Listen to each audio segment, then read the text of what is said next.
बिस्मिल्लाहिर्रहमानिर्रहीम अस्सलामु अलैकुम। मैं ज़ाहिद महमूद बाजवा। मेरी जो मतलब पढ़ाई है वो है पॉपुलेशन जेनेटिक्स और मॉलिक्यूलर वायरोलॉजी मैंने पढ़ी हुई है और इस वक्त मैं पीएचडी कर रहा हूँ डेनमार्क के अंदर। आपसे मुखातब होने का मकसद आज ये है कि आपको बताया जाए कि जो कोविड-19 जो वायरस है इसकी इम्तियाजी खसूसियात क्या हैं, तो ये मुनफरिद क्यों है बाकी वायरसेस से, और इसकी दुनिया को जो खतरा लाहक करने की हिकमत अमली क्या है। देखिए, जब हमें यह हमारा दुश्मन है, अगर हमें इसकी खसूसियत का ही नहीं पता होगा तो हम जो मर्जी भी कर लें, अगर उसके मुताबिक हम अपना लाहे अमल तैयार नहीं करेंगे, मैनेजमेंट पॉलिसी उसके मुताबिक नहीं बनाएंगे तो ये हमसे काबू नहीं आएगा। कि मैंने जदीद जो तहकीक है इस वक्त की, उसको मतलब है कि पढ़ने के बाद और इसके अलावा दुनिया में जो जहाँ जहाँ पे मतलब है कि जो इस वक्त डाटा अवेलेबल है उसको देखने के बाद ये मैं बात आपसे कर रहा हूँ, लेकिन इंतहाई इख्तिसार के साथ, इंतहाई मुख्तसरन, कि कोविड-19 जो वायरस है इसकी दो इम्तियाजी खसूसियात है। पहली खसूसियत कि यह वायरस बड़ी तेजी से फैलता है, बल्कि बताए बगैर, जाहिर हुए बगैर फैल जाता है। लेकिन खुशकिस्मती यह है कि जो चीज ज्यादा तेजी से फैलती है या जो जाहिर नहीं होती, इसका मतलब है कि वो खतरनाक भी नहीं होती। तो इस वजह से मतलब है कि तेजी से फैल भी गया तो फिर परेशानी वाली बात नहीं है कि ये इतना खतरनाक लाहक नहीं करेगी, बल्कि ये कि नज़ले ज़ुकाम से भी नीचे है जब ये शुरू में फैलता है। अब ये खतरा क्यों लाहक करता है, वो इसकी एक स्ट्रेटजी क्या है कि ये आप लोगों को बताए बगैर पहले फैल चुका होता है दूर दराज के इलाकों में ना। जब ये दूर दराज के इलाकों में फैल चुका होता है और लोगों को चूंकि पता नहीं होता, तो ये उनके अंदर घूमता फिरता है, बार बार आता जाता है। आता जाता होने से क्या होता है कि ये अपनी साख्त तब्दील कर लेता है, ये अपनी किस्म बदल लेता है। और पहले अगर ये खतरनाक नहीं भी था और लोगों को अगर आगाही नहीं है, तो ये उनके अंदर फिर फिर के अपनी खतरनाक किस्म अख्तियार करता जाएगा हर मरहले के बाद। मसलन अगर पहले ये 1% लोगों को मारता है, तो हो सकता है अगर लोग इसको इग्नोर कर दें, उनको पता ही ना हो, तो बेखबरी में ये ऐसा भी वहाँ पे पैदा हो जाएगा जो 2% करेगा, 5% करेगा। और याद रखें कि बढ़ता बढ़ता ये 10%, 20%, और जो आपका था सार्स और मर्स, यानी कि स्पेशली सार्स की जो थी मोर्टेलिटी, वो मैक्सिमम 20% थी। लेकिन उसकी ये थी कि वो जाहिर हो जाता था 2 दिनों में, लोग जो है ना वो बाखबर हो जाते, वो फैलता नहीं था ना। फिर चूंकि ये अब फैल तो जाता है, अगर लोग बेखबर हों तो वहां पे ये लोगों के अंदर घूम फिर के दोबारा से अपने आप को खतरनाक बना लेता है। यानी कि ये नज़ला ज़ुकाम से ज़्यादा कुछ भी नहीं है। लेकिन अगर इसको इग्नोर किया जाए, स्पेशली इसके बदलने की रफ्तार को, कि कितनी तेजी से ये अपनी नई किस्में बना लेता है, अगर इसको इग्नोर किया जाए या अपनी मैनेजमेंट पॉलिसी के जरिए इसको ये काम करने से ना रोका जाए, तो ये दिन ब दिन खतरनाक से खतरनाक होता जाएगा, जो कि शुरू में एक नज़ला ज़ुकाम से भी कम खतरनाक है या था। तो अब हम करें क्या? जब ये फैलता बड़ी तेजी से है, तो वहां से एक नतीजा निकलता है कि आप इसके पीछे ना भागें, बल्कि आप इससे आगे रहें। मसलन आपको पता है कि ये इस इलाके में नहीं है, या उस इलाके में हो के आपको शक है कि खत्म हो गया है, आप उस इलाके को बचाएं सबसे पहले। दूसरी बात है, चूंकि ये तब्दील होता है, जब ये तब्दील होता है तो आप ऐसा ही समझें कि कम से कम जो पाकिस्तान के बड़े बड़े शहर है ना, उनके अंदर वायरस मुख्तलिफ किस्म के हो गए हैं।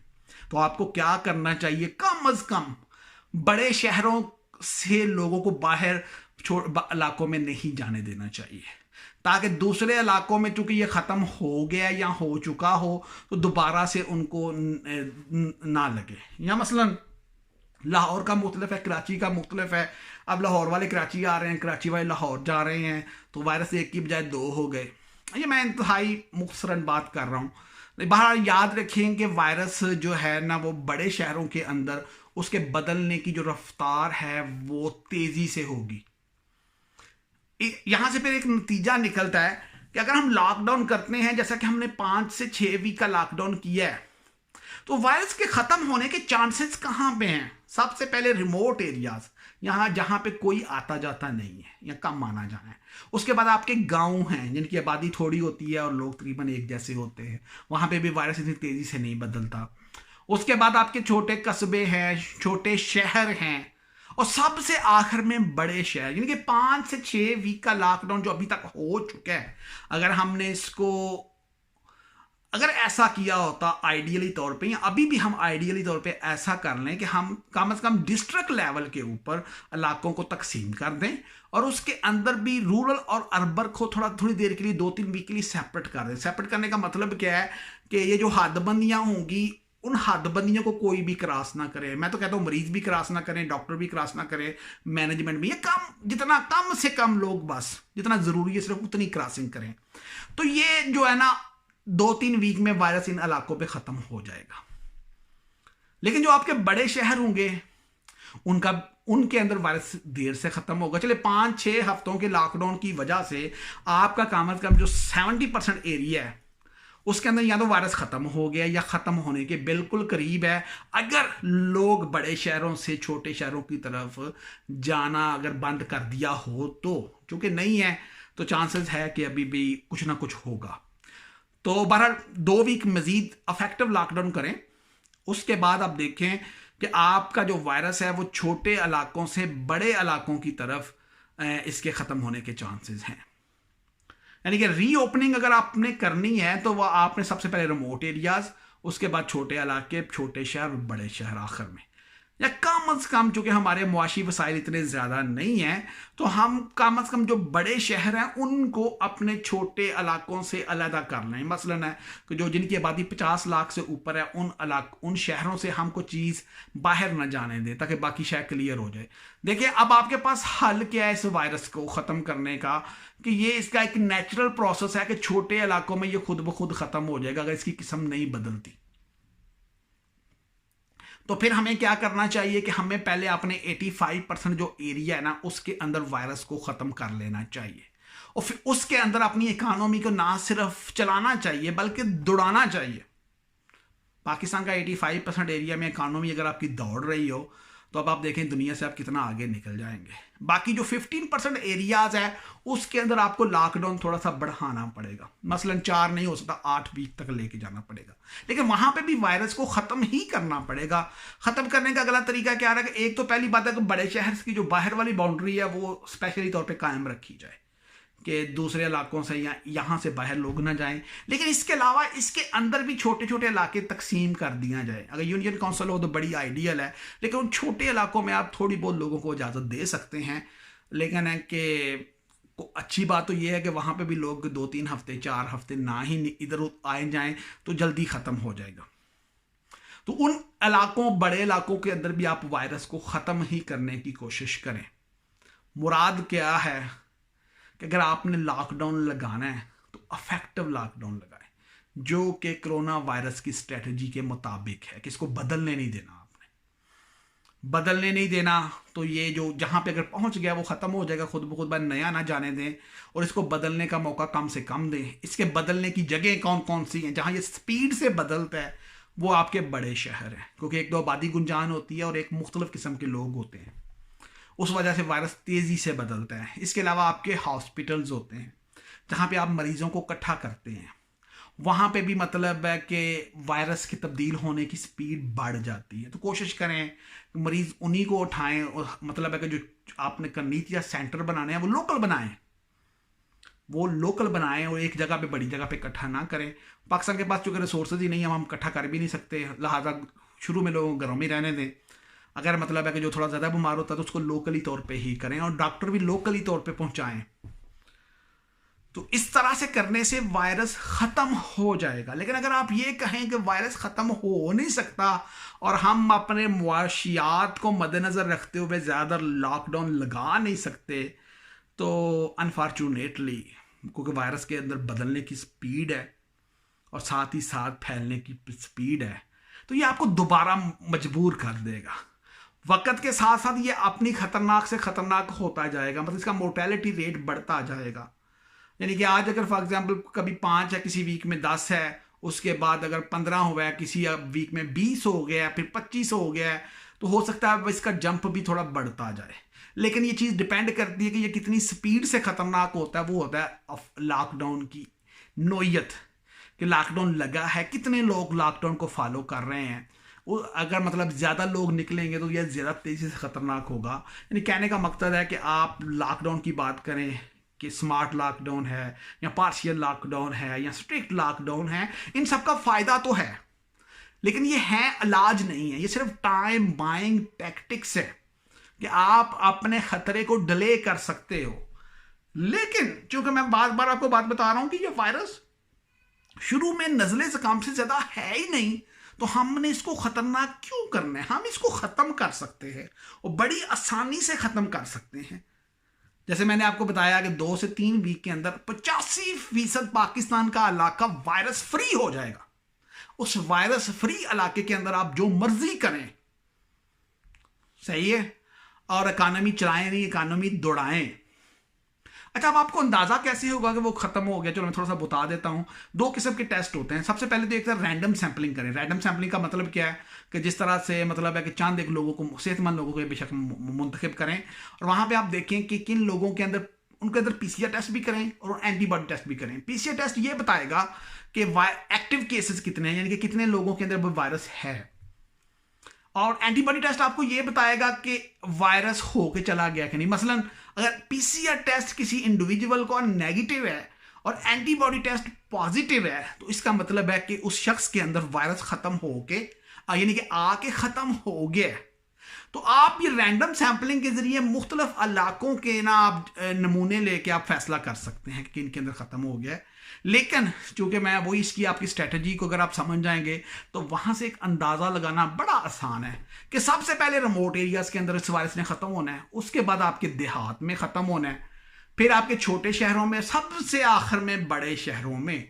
तो आपका जो लॉकडाउन खत्म करने का तरीका कार भी होना चाहिए, वो भी छोटे रिमोट एरिया से बड़े शहरों की तरफ होना चाहिए। अब मैं आपसे बातें करूंगा कि आखिर मसला है कि दुनिया का जो डाटा है, दुनिया में क्या हो रहा है। जिन जिन कंट्रीज ने लॉकडाउन शुरू की स्टेजेस में लगा दिया, जैसे कि पाकिस्तान है, डेनमार्क है, न्यूजीलैंड है, इवन ऑस्ट्रेलिया भी है, कि जहां पे अभी आबादी के लिहाज से इतने ज्यादा केसेस नहीं थे, वहां पे वायरस कंट्रोल हो गया। कंट्रोल होने का मतलब है कि पीछे चला गया। उसकी वजह क्या है कि लोगों को अंदाजा, यानी कि पहले लोग इसको फिरने का मौका नहीं मिला। अगर फिरता भी रहे थोड़ी बहुत पॉपुलेशन में, तो इसके तब्दील होने की स्पीड बहुत कम हुई है। तो वहां पे तकरीबन खत्म हो गया या कंट्रोल हो गया या कम हो गया, खत्म तो नहीं हुआ। इस वजह से मैं कहता हूं कि इसको आप जब आप रीओपन करते हैं तो पहले इसको खत्म कर लें। आप खत्म करने के बिल्कुल करीब हैं। फॉर एग्जाम्पल अभी 100 केस भी या 200 केस भी और मुल्क को आप दोबारा से ओपन कर दोगे किसी हद तक, तो ये 200 से फिर तेजी से फैल जाएगा। अब वो इलाके, मसलन मैं मिसाल देता हूं आपको स्वीडन की और डेनमार्क की। दोनों में फ़र्क क्या है? डेनमार्क ने अर्ली लॉकडाउन लगा दिया और स्वीडन ने अब तकरीबन लॉकडाउन किसकी हद तक वो पहुंच ही चुका है। सेमी लॉकडाउन तो है ही है, पार्शियल लॉकडाउन तो वहां पे है ही है, लेकिन उसने देर कर दी। कितनी देर कर दी कि वो जो शुरू के दिनों के अंदर वायरस की जो बदलने की स्पीड थी वो ज्यादा हो गई, क्योंकि लोगों ने शुरू में इसको मतलब आपस में फिरने से नहीं रोका। उसकी वजह से क्या है कि वहां पे जो किस्में होंगी वो वाली होंगी जिनकी मोर्टेलिटी ज्यादा है। डेनमार्क में यही वजह है कि जो रिकवरी रेट है ना क्लोज्ड केसेस का, यानी अगर किसी को वायरस हो जाए तो तकरीबन 91% के पास आसपास, 93% के पास जो लोग होते हैं वो रिकवर हो जाते हैं। सिर्फ 7% के ऊपर मतलब डेथ होती है। यही चीज़ स्वीडन के अंदर उलट है। स्वीडन के अंदर क्या है, तकरीबन 80%, 70 to 80% लोगों के अंदर डेथ हो रही है और बाकी जो 20 to 30% लोग हैं वो बच रहे हैं। थोड़ा बहुत वेरी करता रहेगा। तो कहने का मकसद क्या है कि पॉपुलेशन भी एक तरह की है, इकोनॉमिक रिसोर्सेज भी एक तरह के हैं, जेनेटिक्स भी इन लोगों की एक तरह की है। तो फर्क किसने लाहक किया? वो है अर्ली लॉकडाउन। अब इसी तरह से अगर हम बात करें अमेरिका की, तो अमेरिका ने भी शुरू में इग्नोर किया कि कुछ नहीं है, कुछ नहीं है, कुछ नहीं है, तो वो लोगों को अर्ली लॉकडाउन नहीं लगाया। उसकी वजह से क्या हुआ है कि फिर मतलब है कि जब ये उठा है, यानी कि खतरा इसने लाहक किया, तो बड़ी तेजी से फिर लाहक किया। उसके बाद लॉकडाउन लगा भी दिया, तो अभी 1 महीना 1.5 महीना तकरीबन हो चला है, तो ये फिर भी कंट्रोल नहीं हो रहा। कंट्रोल तो हो रहा है, नीचे तो आ रहा है, लेकिन डेफिनेटली जो हम गलतियां वो पहले कर चुके हैं वो उनकी भुगतनी तो उनको पड़ेगी। इसी तरह से अगर हम बात करें चाइना की, चाइना में भी देखें लॉकडाउन अर्ली नहीं था, यानी कि जब उन्हें अंदाज़ा हुआ कि वुहान के अंदर केसेस काफ़ी ज़्यादा बन चुके थे, फिर उन्हें अंदाज़ा हुआ है। लेकिन उन्होंने किया क्या? उन्होंने लॉकडाउन इफेक्टिव कर दिया। इफेक्टिव का क्या मतलब है कि वुहान की उन्होंने हदबंदी कर दी। बाकी जो लोग उस हदबंदी से पहले जा चुके थे वहां पे भी चाइना ने ऐलान कर दिया कि वो लोग अपने घरों में ही रहें, तो बाकी इलाके के अंदर चाइना का क्लियर हो गया। लेकिन उसने वुहान से नए केसेस पीछे नहीं जाने दिए, लेकिन वुहान के अंदर उसको कंट्रोल करना आगे भी काफ़ी देर लगी। लेकिन फिर भी चूंकि उन्होंने मतलब है कि इफेक्टिव लॉकडाउन किया, कैजुअलिटी कम से कम हुई, लेकिन अल्टीमेटली उन्होंने वहां से ख़त्म तकरीबन कर दिया। लेकिन वो भी अभी इस आस्पेक्ट को उन्होंने इग्नोर कर दिया था, इसके बदलने के आस्पेक्ट को।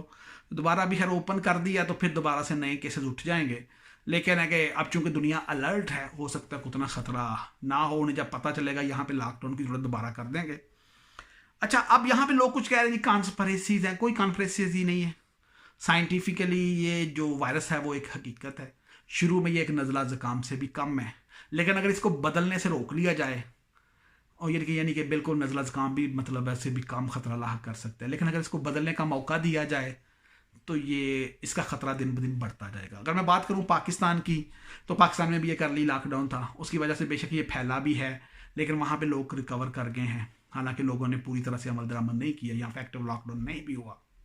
तो कहने का मकसद यही है कि अगर आप इसके ऊपर अपने मुआशी वसाइल की वजह से इसको ओपन करना शुरू कर देंगे तो कुछ वक्त के बाद, हर गुजरते वक्त के बाद, ये पहले के मुकाबले में ख़तरनाक होगा, और सबसे पहले ये बड़े शहरों में ख़तरनाक होगा।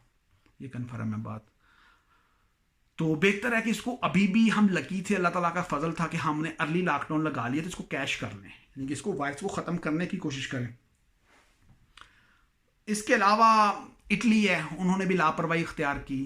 इसी तरह से स्पेन ने भी लापरवाही इख्तियार की, यानी कि एक तो लॉकडाउन लगाया लेट से, जब लगाया तो उसके ऊपर लोगों ने शुरू में इतना अमल नहीं किया। देखिए फिर लॉकडाउन लगाया तो नए केसेस आना बंद हो गए, कंट्रोल हो गए, लेकिन जो उन्होंने किया कमाया था पहले वो तो काटना था, जो बोया था पहले वो तो काटना ही था। लेकिन है कि मज़ीद मतलब है कि अगर बेहतियातियाँ की जाएंगी तो दोबारा से ये वायरस तंग करेगा। अब सिंगापुर था, उसकी भी मिसाल ये वाली है कि पहले उन्होंने लॉकडाउन को लगाया, कंट्रोल हो गया, जो ही लॉकडाउन ओपन किया केसेस पहले फिर से ज़्यादा बढ़ना शुरू हो गए। तो उसकी मीनिंग क्या है कि जब भी अगर एक दो बंदा भी है, चलो अभी तो मतलब 100-150 भी होता है, तो उससे पहले लोग ओपन कर देते हैं। जैसे मैं मिसाल दे रहा था न्यूजीलैंड की, 500 रह गए थे, और वहाँ से भी उन्होंने दोबारा फैसला कर लिया कि हम थोड़ा थोड़ा ओपन करेंगे। लेकिन ओपन करना चाहिए, लेकिन उनका तरीक़ाकार गलत है ना। तरीक़ाकार यही है कि आप छोटे छोटे इलाकों को क्लियर करें, पहले शोर्ट ही कर लें कि वहाँ पे वायरस तो नहीं है, फिर छोटे इलाकों से बड़े इलाकों की तरफ जाएं। अभी डेनमार्क में भी यही चीज़ डिस्कस हो रही है कि हमने कंट्रोल तो कर लिया है, काबू पा लिया है। अभी वैसे 7-8 या कुछ काफ़ी हद तक जो हज़ारों की तादाद में अभी इनके पास केसेस हैं जो कि एक्टिव हैं, लेकिन लोगों को बिल्कुल ही ओपन कर दिया जाएगा तो दोबारा से ये ख़तरनाक हो जाएगा। तो मैं वो इसलिए ज़्यादा कह रहा हूँ कि यार अभी आपके पास मौका है तो इसको ख़त्म कर लो, बजाय इसके कि इसको आप पहले ख़तरनाक बना लो। कंट्रोल फिर भी आपको ख़त्म ही करना पड़ेगा। बाकी वैक्सीन है या कोई ड्रग है, जब अगर ये बदल रहा है या हर्ड इम्यूनिटी की बात हो रही है या इवन एंटीबॉडी प्लाज्मा की बात हो रही है, अगर वायरस बदल रहा है, जो कि अब जदीद तहकीक साबित कर रही है कि ये बदल रहा है, तो ये सारी चीज़ें कभी भी 100% इफेक्टिव नहीं हो सकती। जब 100% इफेक्टिव नहीं हो सकती तो इनकी उम्मीदों के ऊपर अपना अपना मजीद नुकसान ना करवाएं। जो भी आपके वसाइल हैं जो आपको इजाज़त देते हैं, आपने अपने सिपाही बेशक आपके पास थोड़े हैं, आपके वसाइल कम हैं, लेकिन आपने उनका इस्तेमाल कहाँ करना है? दुश्मन के हथियारों के खिलाफ। 2 ही हथियार हैं, बताने से पहले फैल चुका होता है, यानी कि जहां पे आप इसको पकड़ने की कोशिश करते हो वहां से ये दूर जा चुका होता है। तो बेहतर है कि वो इलाके पहले बचा लो जहां पे ये नहीं है या ख़त्म होने के करीब है या ख़त्म आसानी से हो सकता है, उनको अलहदा कर लो बड़े शहरों से। दूसरी बात है कि इसको बदलने का मौका ना दिया जाए। उसका एक ही तरीका है कि आबादी को छोटे छोटे हिस्सों में तकसीम कर दो। जितनी थोड़ी आबादी होगी उनके अंदर अगर थोड़ा बहुत घूमे फिरे भी तो इसका बदलने की स्पीड नहीं होगी। आबादी के अंदर, इंसानों के अंदर ये खुद ही मर जाएगा। तो उसका भी फिर तरीक़ाकार यही है कि अगर आपने लॉकडाउन लगाना है, पहले 2-3 हफ्ते लॉकडाउन लगाएं, उसके बाद लेकिन लॉकडाउन इफेक्टिव लगाएं, district wise ideally rural urban separate कर दें। अगर मुमकिन नहीं है तो कम से कम जो बड़े शहर हैं उनसे जो लोग हैं उनको बाकी इलाकों में जाने से रोक दें। क्योंकि बड़े शहरों में सबसे आखिर में वायरस ख़त्म हो गया। इनके वायरस के ख़त्म होने के चांसेस क्या हैं कि ये रिमोट एरिया से गांव, उसके बाद कस्बे, उसके बाद शहर, बड़े शहर सबसे आखिर में ख़त्म होंगे। तो आपका जो लॉकडाउन ईजी करने का या लॉकडाउन खोलने का, हटाने का जो तरीक़ाकार होना चाहिए वो भी यकदम नहीं, वो भी मरहला वाइज होना चाहिए कि वो छोटे इलाकों से, रिमोट एरिया से बड़े इलाकों की तरफ आपको चलना पड़ेगा। छोटे रिमोट एरियाज, फिर गांव हैं, उसके अलावा मतलब है कि छोटे शहर हैं, और बड़े शहर आखिर में। बड़े शहरों में अगर आपको लॉकडाउन थोड़ी देर ज़्यादा करना पड़ता है तो वहाँ के जो गरीब लोग हैं उनको तो आप खाना खिला सकते हो, क्योंकि वो आबादी का इतना बड़ा हिस्सा नहीं होंगे। लेकिन अगर आप पूरे पाकिस्तान की बात करेंगे कि यकदम हम उन्हें लॉकडाउन लगा के खिला लेंगे तो वो मुमकिन नहीं है। तो बेहतर यही है कि वायरस को ख़त्म करने की कोशिश करें। वायरस के साथ चलने की गलती ना कीजिएगा। ये वायरस आपको साथ चलने नहीं देगा, क्योंकि इस वायरस के अंदर बदलने की स्पीड है और फैलने की स्पीड है। तो यही मेरा आपसे आखिरी इल्तमास है। बाकी कोशिश करें कि ये जो हमारी अथॉरिटीज़ हैं वो उन माहिरीन को आगे लेके आएँ या उनसे भी मशवरा करें। वैसे तो जितना बड़ा ख़तरा होता है उतने बड़े अगर आपकी टीम हो उतनी ही बेहतर होती है। लेकिन अभी तक मैं देख रहा हूँ कि जो हमारे असल माहिरीन हैं उनसे रब्ता वो एक्टिव नहीं है, जो वायरस को जानते हैं या वायरस की हिकमत अमली को पहचाने। अगर आपको वायरस की हिकमत अमली का पता चल जाएगा तो आप इसको कंट्रोल कर लोगे। बहुत शुक्रिया जी। दुआ है कि अल्लाह ताला पूरी दुनिया से, पाकिस्तान से वायरस को ख़त्म करे, हमें और आप सबको महफूज रखे। आमीन जी। अल्लाह हाफिज़।